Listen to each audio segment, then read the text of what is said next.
Sa bus pa si Jing. So, dito muna ako sa cafe.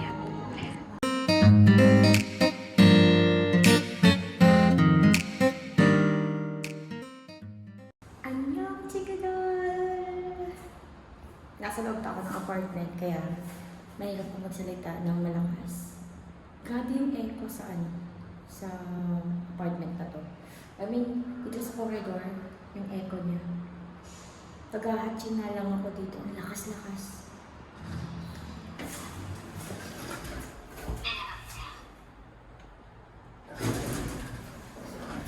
Kaya minsan guys, pag galing ako sa gala, di ba, gumala ako, tapos nandito na ako sa floor namin, tapos papunta na ako sa bahay.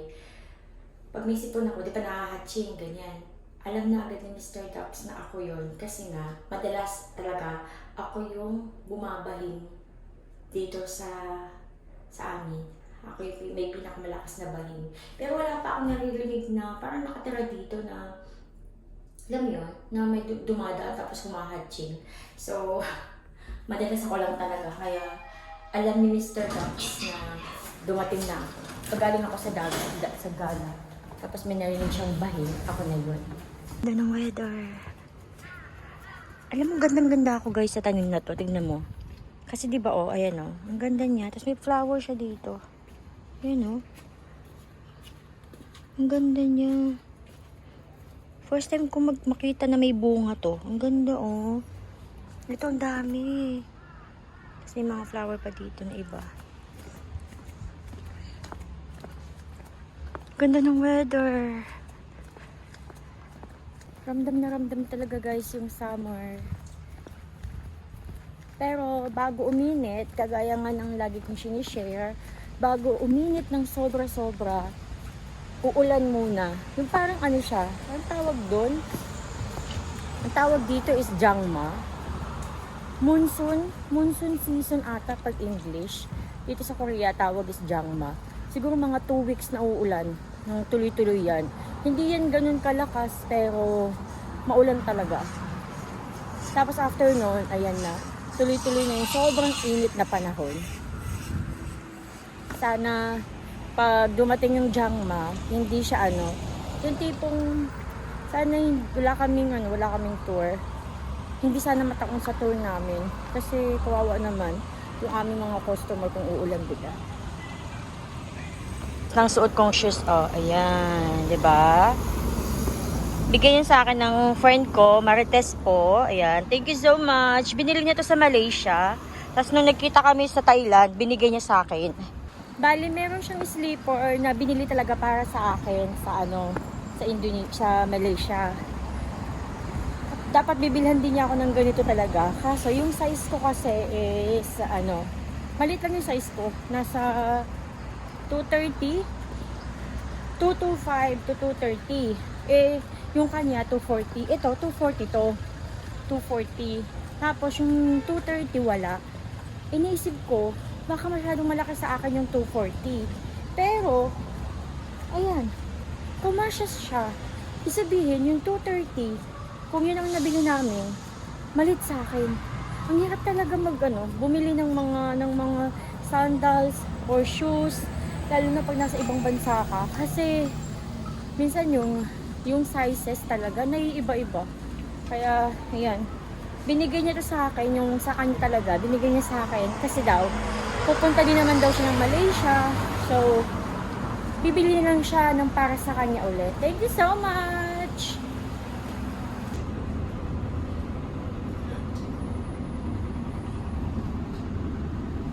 Nandito na ako sa loob. Sakto yung pagkas ko ng bahay kasi dumating na sa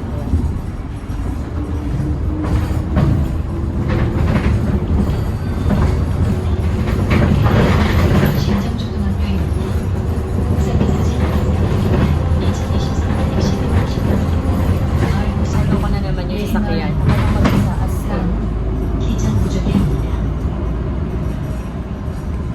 Sumasakay sa green bus na to kasi mababa lang siya. Hindi ako naihilig. Kabit na bet ko yung ganito, yung may tapakan. Dito, gusto ko talaga dito. Ako sa paligid.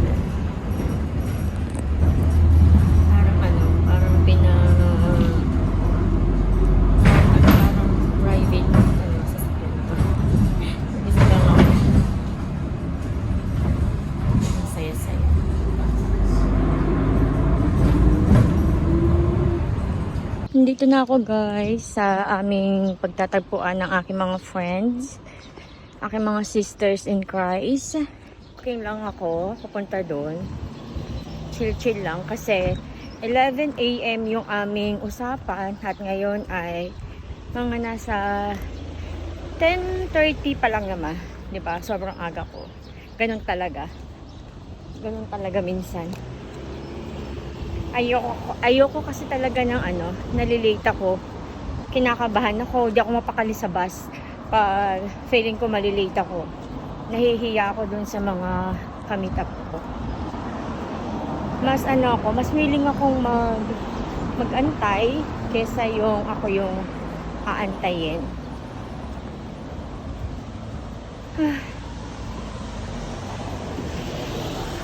Nagugutom na ako. Alam nyo, masakit yung mata ko.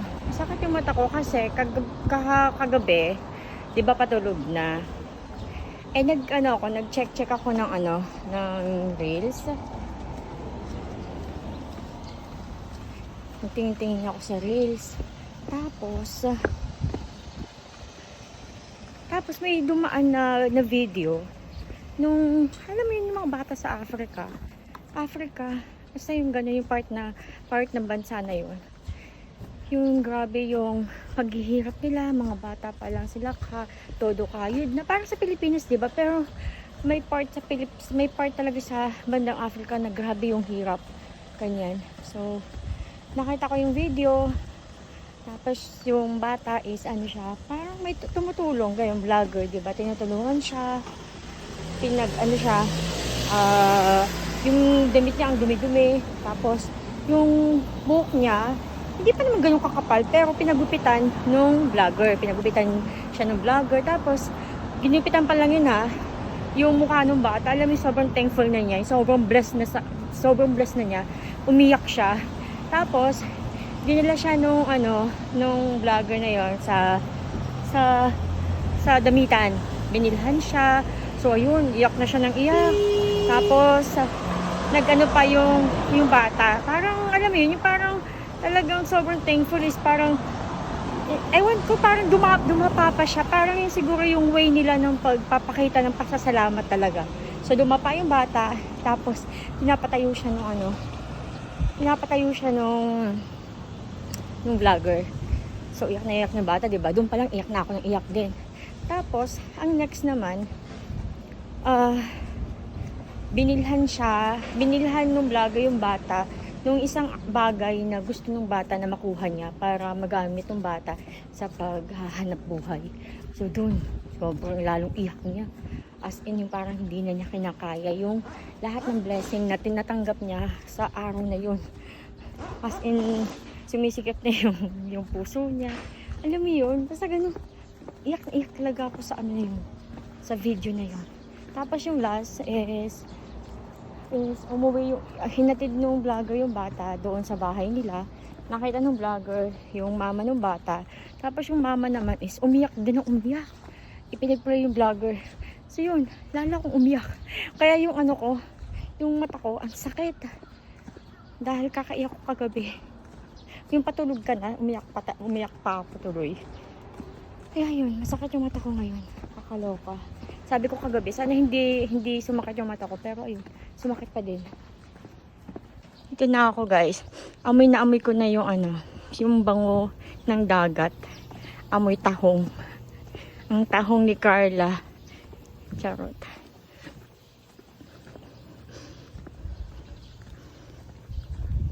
Grabe ang tahimik dito. Malapit to sa beach, pero grabe ang tahimik, diba? Kasi umaga pa lang. Pero pag hapon, tsaka gabi, saka dumadami yung tao dito. Kasi mga restaurant, may motel din dito, may hotel. Kasi nga pag summer, ayun pwede dito maligo. Ito, Moon Bay, Staple Villa, diba? May villa. Kasi ito din, mga villa din yan, mga villa.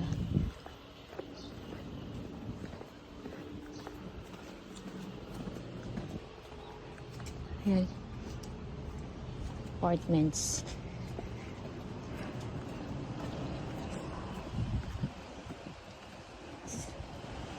Ang ganda oh. Daan muna tayo dito. Ah, ang ganda. May mga tao. Naglilinis sila ng beach. Ayan. Ah. Hindi to kasing sikat na beach ng Hyundai Beach. Pero okay din dito. Ayan o. Diba? Okay din ditong maligo pag summer. Pag summer naman dito sa Korea, hindi ako naliligo. Kasi sobrang init. As in talagang ayokong maligo. Bahala na yan.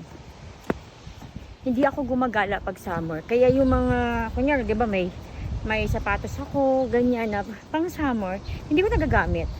Kasi nga hindi ako gumagala pag summer.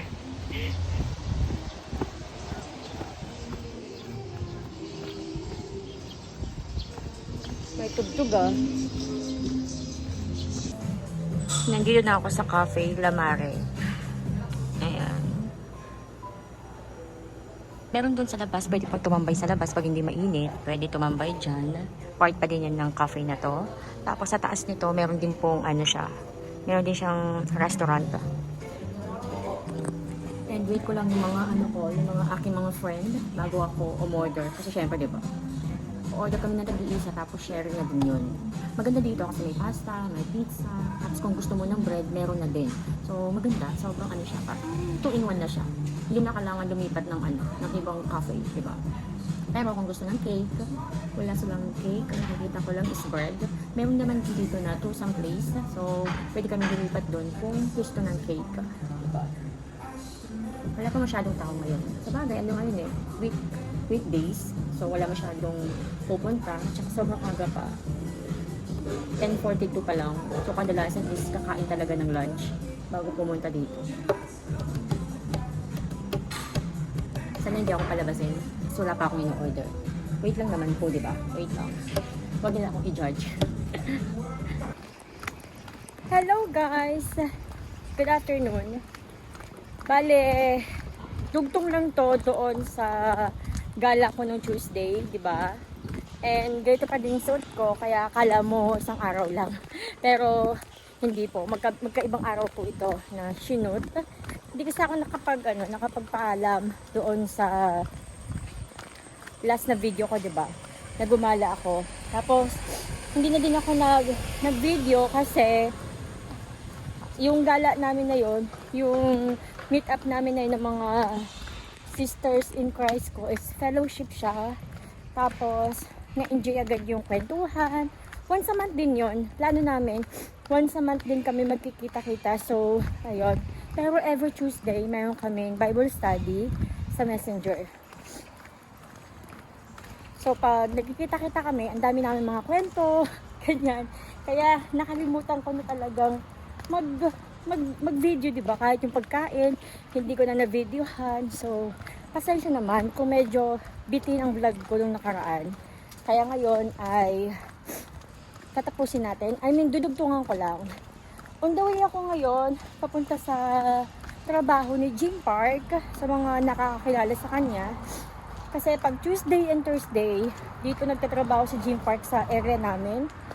And dapat, ang plano namin, magbe-breakfast kaming dalawa sa McDo kaninang umaga.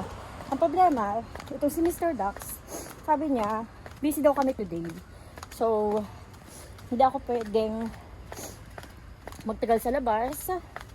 Kaya yun, hindi kami natuloy kanina. Ngayon, sasabit lang talaga ako para i-meet siya. Para ibigay sa kanya tong gift. Ayan guys. Yung paper bag is, ito siya. Pero ano siya, gift lang yan siya. Simpleng gift lang. Diba kasi nagkukrochet ako. So gumawa ako ng flower para kay Jim Park. And bibigay ko sa kanya. Dapat ibibigay ko to sa fellowship namin. Kasi diba may fellowship din kami every once a month. Fellowship namin is sa June 28. Last Sunday of the month. Hindi ko masyadong maalala. Pero yun, nakikita din kami ngayong ngayong June, pero may hiniram din ako sa kanya na book. Actually, Bible siya with commentary. May mga commentary, may mga information doon about sa Bible. Hiniram ko sa kanya at sobrang excited ako. Kaya sabi ko, kung pwede niyang dalhin dito na lang sa amin, pag nag-work siya, at ipipick up ko na lang doon sa trabaho niya. Gan ko ng kwento agad, no? Kaya, ayun, punta tayo. And nasa mga 40 minutes lang naman yung lalakarin ko din. 40 to 30 minutes, depende kung mabilis ako maglakad. Kaya, carry lang. Pero mamaya, pag pauwi na ako, sasakay ako ng bus. Syempre, kasi mabigat daw yung yung hiniram ko sa kanya na book. And may extra pa siyang binibigay sa akin na snacks. Yung flower, guys, ayan, roses siya, 3 lang siya. Tapos, meron doong din yan, may vase. Dapat nga gagawin ko, para siyang bouquet. Kaso nga lang, mas okay yung vase na lang, para pagdating sa bahay nila, naka-display na agad, diba? Yan. Ang ganda ng weather. Hindi siya mainit, pero medyo maalinsangan lang. Tsaka umulan kasi kahapon. Pero hindi as in malakas. Nakakatuwa, guys, kasi nung Tuesday, 'di ba? Nakita niyo naman yung coffee shop na pinuntahan ko kasama yung mga kaibigan ko. Medyo mahal yung coffee shop na 'yon. Yung kanilang pasta medyo mahal, pati yung bread. Pero ginagawa naman namin pag ganyan, i-sharing talaga kami para mas makamura kami. Pero, nakakatuwa kasi pwedeng gamitin yung ayuda doon sa coffee shop na yon.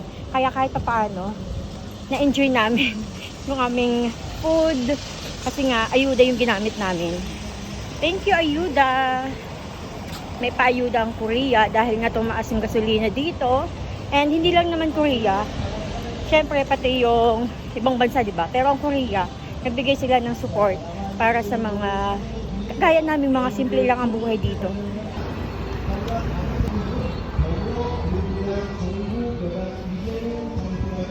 Ganda, no? Dito ako nag-walking. Malakas yung agos ng tubig ngayon kasi umulan kahapon. Tingnan nyo. Diba? Ang ganda. Wow. Init, ah. Ang init ng sikat ng araw.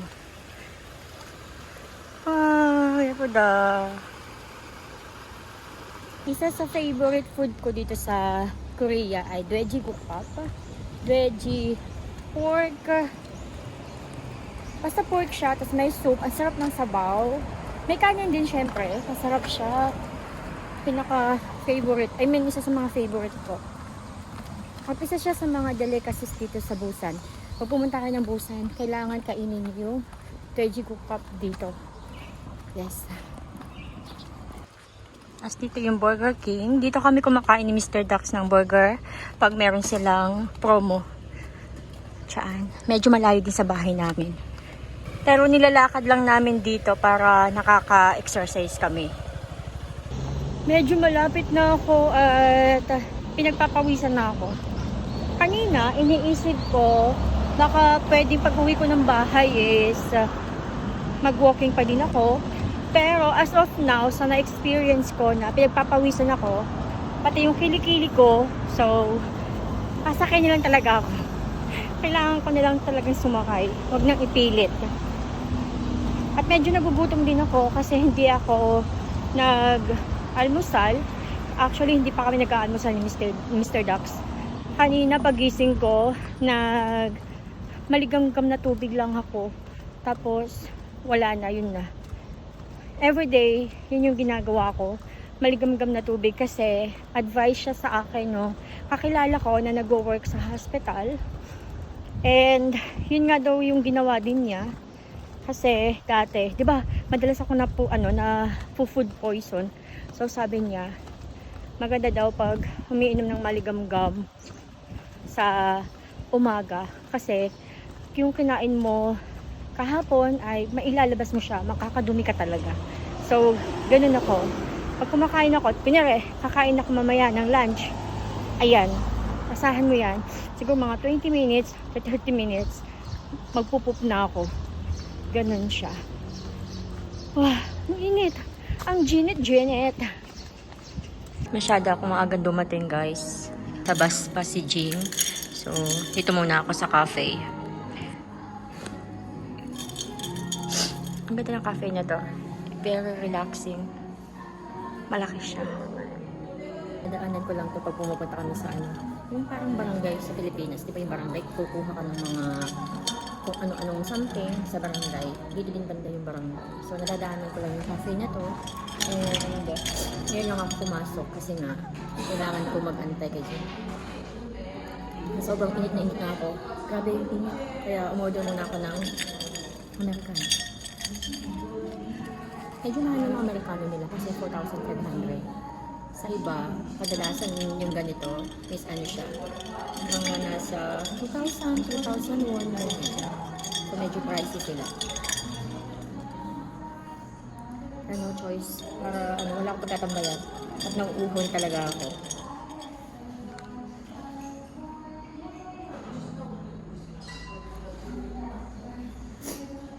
Dito na ako sa bahay, guys. I mean, sa apartment namin pala. Nasa elevator pa lang ako. And ito yung book na hiniram ko kay Jing. Tapos, pasalubong niya, yung nasa plastic. Sumakay ako ng bus kasi ang bigat niyan, foreigners. Kahit sumakay ako ng bus, hinihingal pa din ako, di ba? Kaya yan. Nagkita kami ni Jing ng 1 p.m. Tapos nagkwentuhan kami hanggang 1:30 p.m. Kasi mag-start na yung class niya. So, kahit pa paano may konting bonding, di ba? Sa labas lang kami. Malapit lang kami doon sa bus stop nag-usap. Ngayon ay nandito na ako sa bahay. So, nagbababay na ako mga guys. Hanggang sa susunod na lang po na aking vlog. Thank you so much. Bye-bye!